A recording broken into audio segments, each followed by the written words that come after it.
Hello, everyone. Welcome back to Lincoln Journal Stars Life in the Red podcast. As usual, Mullin and Amie Just. We're getting through it. It's busy. Huh? It's been a long day. Yeah. It's been a long day. A lot going on at this point in the season. 4 weeks into the year for the football team, 2-2 record. We'll get into plenty of discussion for that, but volleyball going through a really big stretch in the last week. We got men's and women's basketball practice getting underway. We'll have a full season breakdown for that later, once they get close to opening up their season. But a lot of excitement, and we'll start with volleyball as we want to. Still undefeated for number 2 Nebraska. And, we talked a little bit last week about these 2 big conference games that they had coming up.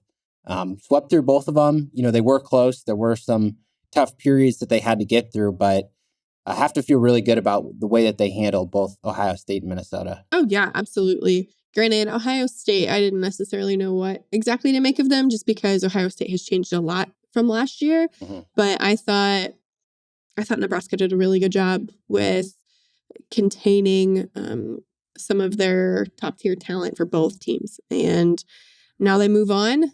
Got Purdue coming up, 4 straight road matches for them. So a tall task, especially for those who just haven't had this type of experience yet. But I'm sure that they'll be able to handle business. Yeah, lots of tough road environments in the Big Ten, of course.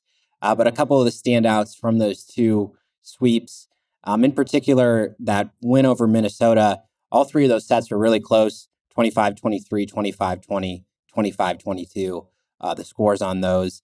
And Harper Murray, 13 kills. Merritt Beeson had 11 in that one. And I think both of those matches, the offense was just very efficient. Bergen Riley doing a great job. Really high hitting percentage from the team overall. Yeah, and it could have been a little bit better, but especially in their most recent match, the Minnesota really, really got off the block really well, especially later in the match. But Bergen Riley, I feel like Nebraska is going to be going up against Nebraska for a lot of the Freshman of the Week awards. So last week it was Harper, this week it was Bergen. Bergen she played lights out on the match that I went to on Sunday. She had 4 blocks, one of which was a joust. I love jousts. They're my favorite. Jousts and pancakes are 2 of my favorite things. So, but yeah, it's incredible what she and the rest of the freshmen are continuing to do. Yeah, you think they're going to have a running tally in the locker room or something like Freshman of the Week awards? I'm just kidding, but they're competitive. I'm sure. Yeah, I'm sure it means a little bit of maybe some trash talking or whatever. Friendly, of course. There. Yes. But as I mentioned, always want to touch on how the basketball teams are doing. Men's and women's basketball opening up some of their practice, looking ahead to the season coming up. Obviously we're very early, just kind of getting some of those initial vibes about how the coaches view their teams. How they're looking ahead to things. So, what have you kind of made of how those teams are starting off the year? Yeah, so I got a little bit of men's practice in this morning. Obviously, we didn't see a whole lot, but one of the things that I really noticed is Matar Diop. I guess I'm not 100% sure how to say his last name. He's from Senegal. He looked like the real deal today. I don't know what I was imagining, but he's, really bulked up. I don't know when that process started for him, but I like the way he looked. Fred has been very open with, he's a work in progress. He's really raw. He hasn't played a lot of basketball, but he is without a question going to defend the rim really, really well. He's 6'10" with a 7'3" wingspan, which is nuts. But yeah, he looks the part. And then one of the other things that I noticed was just how, everyone mostly was there. Their international trip this summer, they only had 7 guys. on it because so many of them were playing international basketball this summer. So to have everybody back, I think, is really crucial for them because they haven't had a whole lot of practices together as the full group. So that'll be good for them just to build that chemistry up with one another. I think Casey's Casey. But as far as some of the other newcomers go, I really, really like Rank Mast. I think he's going to be he's going to play a really vital role for this team. I'm still unsure how the point guard position is going to go.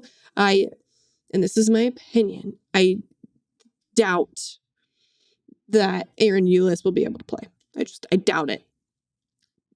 But no idea. Fred Hoiberg said today they haven't really been given a timeline from the NCAA as to when they're going to make their decision on what his eligibility moving forward will look like. So lots of things up in the air for sure, but still working with getting Blaze back. He had that off-season ankle procedure. He's not 100% yet. He did not practice today in the portion that we were available to see. In good injury news, Josiah Alec was full go yesterday, full go today. He also had an off-season ankle procedure. So I'm looking forward to seeing what he contributes as well. And then Ramel Lloyd, sophomore guard, did not practice today. Something happened yesterday in practice, not entirely sure what, but they're waiting to see the results of that. So lots of good things, lots of not so good things, lots of who knows right now. As far as the women go, did not get to watch them practice this week, but Amy Williams is really high on her squad. She thinks a lot of the returners, Allison Widener, who tore her ACL in December. She is pretty close, but they're keeping her on load management right now. So yeah, lots of really good things. Opening night is Friday, so fans will get a little taste of what's to come, and then more will be coming out in the next couple of weeks. Media days are, I don't know the date off the top of my head. All I know is that we get back from Illinois and then I leave Yep. to go to right Minnesota. Yep. So yeah, it's never a dull moment, but I'm really excited for the prospects of both of these teams. Even though Nebraska men's basketball was not an NCAA tournament team last year, I really liked that group of guys. And I think that they have a really high ceiling this year, especially with getting Juwan Gary back. Yeah. Anyway, that was a very long rant about basketball. I mean, a lot to like about both those teams. You know, the mix of talent coming back, especially the women's team, some of those younger players, learning, improving. Some of those starters, too, were pretty young last year. Men's team, too, a lot of new talent coming in. So these next couple of weeks, very important for both those teams. And again, we'll follow up with that, and we'll have a full season preview coming in a couple weeks. So make sure to stay tuned for that, all you basketball fans on the pod out here. But we got some football to talk about. We always do.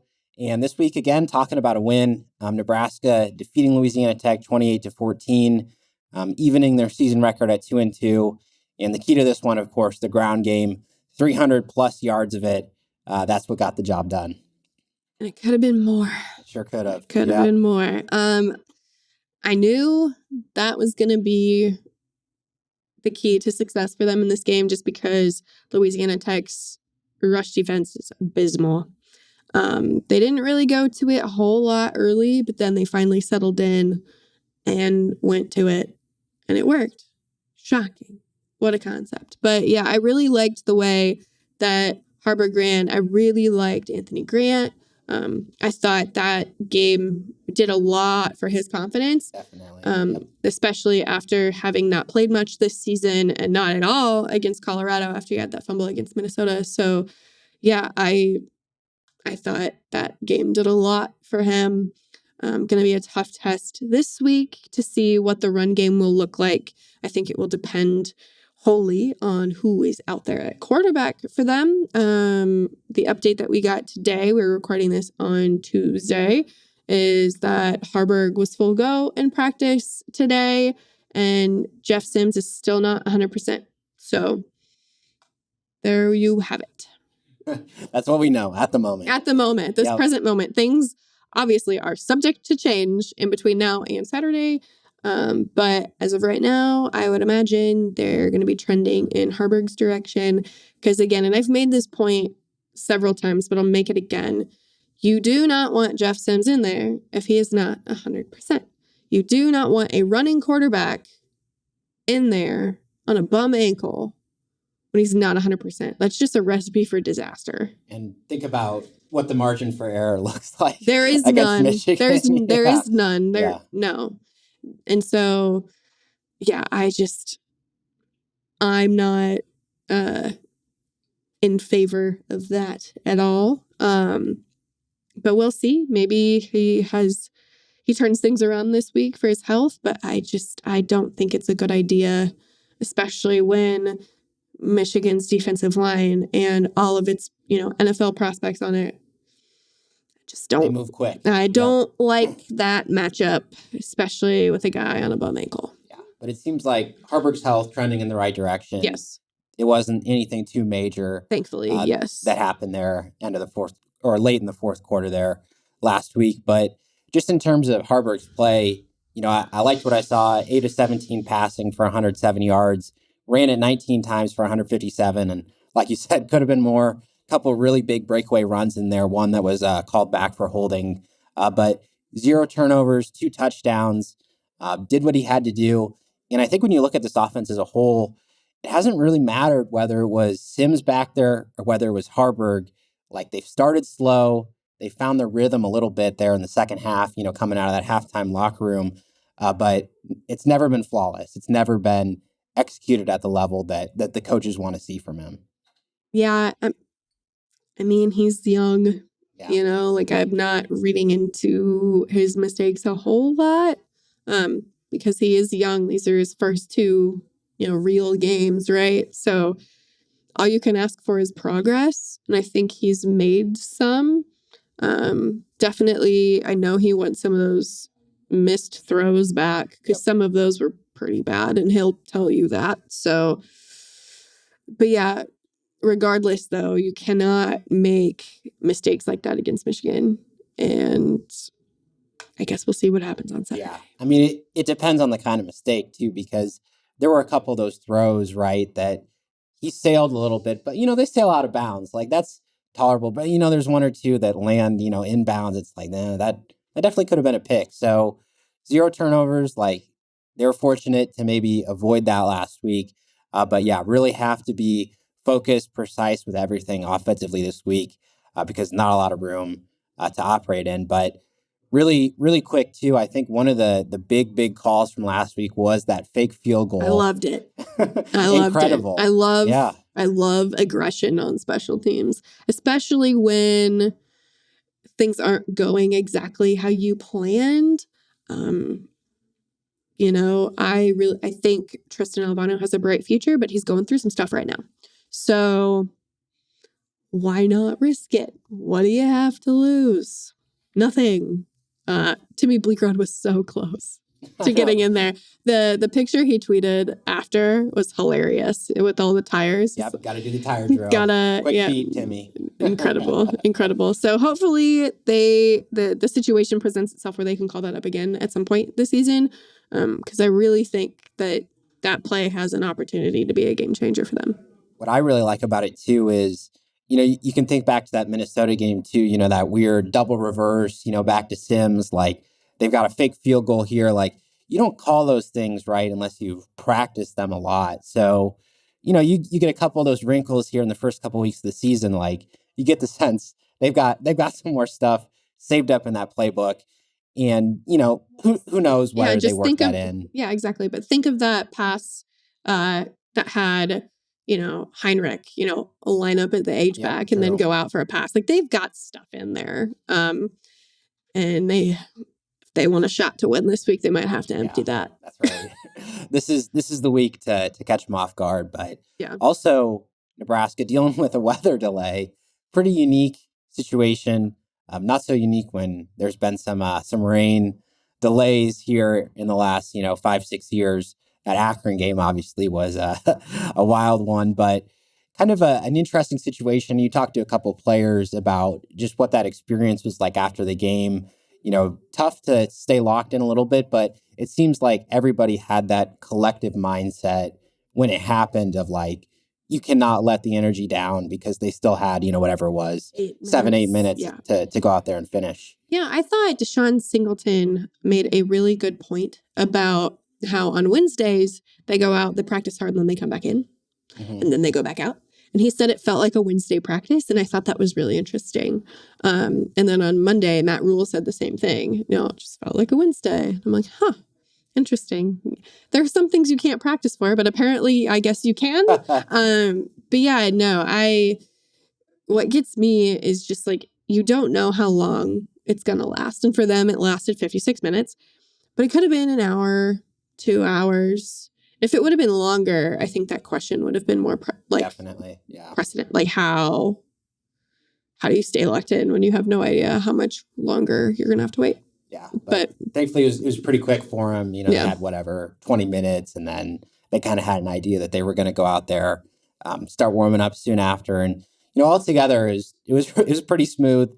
Obviously, a lot of fans had made their way out of Memorial Stadium by that point, and it was an interesting ending to the game with weird a fraction of what you'd usually have there in the stands. Yeah, it was really weird. Not sure I've ever seen something quite like that, but the fans that stayed, they had a good time. Yep, memorable weather. I mean, stuff like that happens. It was a unique game day, but on-field result, Nebraska comes away with the win.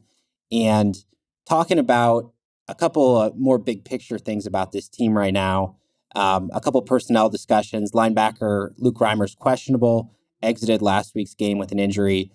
Left tackle Teddy Prohaska getting more snaps as that sixth offensive lineman, but Rule saying on Monday, Turner Corcoran's still that starter at left tackle right now. And want to just discuss the offensive line at the moment because I think we've seen huge improvements from them in the run game. I mean, that's powered Nebraska. I mean, Anthony Grant doesn't run for, 100 yards. Heinrich Harburg doesn't, break off tackle and go 75 untouched without the offensive line doing a good job. But pass protection is still a trouble spot for them. Yeah, they need to shore up some things, especially, in my opinion, on the left side.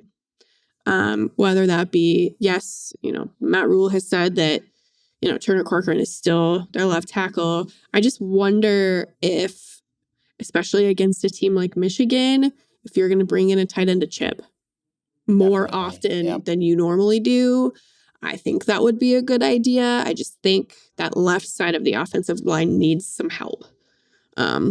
Or you have Teddy in there, effectively as your jumbo to help out on some of that. So I know a lot of people are really frustrated with the pass protection, and I would be too, especially from that side. You can't. That side needs to be a strength, definitely, not a liability. And so, yeah, that side they keep finding their way through. So we'll see what happens against Michigan. But yeah, I would highly suggest a sixth offensive lineman on that side or a tight end on that side just to help chip, just to slow things down a little bit. Yep. Definitely some smart things they can do. But like I said, I think that the run game, they've done a good job firing off the ball, creating some push up there. But this week will be a whole new challenge. Some big players in there for Michigan. But before we get to that, before we get to, Big Ten play, Nebraska's 2-2. How should they feel about that? Good, I guess. Yeah, fine. Yeah. It's fine. Yep. Like, it's a decent record for what we know that this could have been. I think that Minnesota game still lingers because they had that within their grasp and then they let it through their fingers. So, I rhymed. How about that? That was not intentional. I just don't. It's 2-2 is good, but I just am not. What's the word I'm looking for? Impressed. Mm-hmm. Like they've just left so much out there. But it could be worse, right? It could be worse. That's right. So think back to last year. Things were not even bad. at 500. They're never there. Things were very bad last year. So yeah, I mean, you just take it for what it is. It's 2-2. There's a lot of ground to be made up. There's a lot of really good things about this team, though, too. Like their run defense. Number one in the nation. We'll see if they stay at number one through this week. If they stay at number one through this week, maybe we're talking about a win. But we'll see. Yeah. I mean, I agree, though. I think that the run defense is one of those things that you can look to at the team and just say, wow, like this is 4 weeks into the year. This has been a complete success. And there's other aspects of the team where you're like, they've showed good things. They've showed, flashes, but consistency hasn't been there. And definitely that Minnesota game is huge because right now, if you look at those final 8 games and you're like, where's Nebraska going to get these wins from, right? I mean, there's a couple that stand out, Purdue, Northwestern. They lose to Northwestern. Right. Nebraska should be very, very competitive in those games, right? But if they had that Minnesota win, if, they had that 1-0 Big Ten record coming in, things would look a lot more brighter for their season outlook. Oh, yeah, absolutely. Because they'd, be at 3-1. Yep. You need to find three more wins. That's doable. But I don't know. So the challenge is harder, and we'll after these first 2 conference weeks, we'll bring in for some mid-season reflection. Then we'll really talk about what the path is to 6 wins after that point. So starting this week, back into Big Ten play, the full Big Ten slate. Starting off as tough as it gets, number 2 Michigan, national championship contender. Michigan defense in particular is so legit. No more than 7 points scored by an opponent during the Wolverines' 4-0 start. That's a nation best 5.8 points per game allowed by the Wolverines. But I give it a little bit of a grain of salt. Like the quality of opponents that they played wasn't the greatest during the non-conference slate, but this defense from Michigan is good. I mean, you watch 5 minutes of them play and, they just clog up that line of scrimmage. That's something that Tony White kind of talked about today, or Marcus Satterfield, I should say, about how they kind of shrink that box is what he said. They just eliminate some of that space that your offense works in. And a couple of the different players to shout out on this Michigan defense. By the way, former Nebraska linebacker Ernest Hausman coming back for the game, but a couple of the stars there, the linebacker Junior Colson, tackling machine, the engine of that defense, and Chris Jenkins. He doesn't have a lot of sacks or TFLs or whatever, but he is a really impactful interior defensive lineman that's going to make it tough for Nebraska to run the ball. Yeah, both of those guys are really, really impressive. And, in a few years from now, I'm going to want to look back and see how many guys that are on this defense are like within the first 5 rounds of the NFL draft. Yeah. Like it's going to be a lot. It's not going to be like Georgia 2 years ago a lot, but it's going to be several. And you wonder what Nebraska is going to be able to do to not just stop 1 or 2 of them, but stop them all. Yeah. I don't know if you can. I think you can slow them down, maybe. But stop them, I don't think so. Yeah. Well, I think the challenge is like Michigan defensively, they're big up front. They've got a great second level. Maybe you can attack that secondary a little bit, but when you've got that front 7, I mean, that just makes everything so difficult offensively. And it's just what makes pass protection so much more important this week. And if you're having tough times against non-conference opponents, how are you going to do against a team that is so good at disrupting that? Yeah. And, similar to Nebraska, Michigan does move guys around a lot. They talk about, being multiple, having those different looks.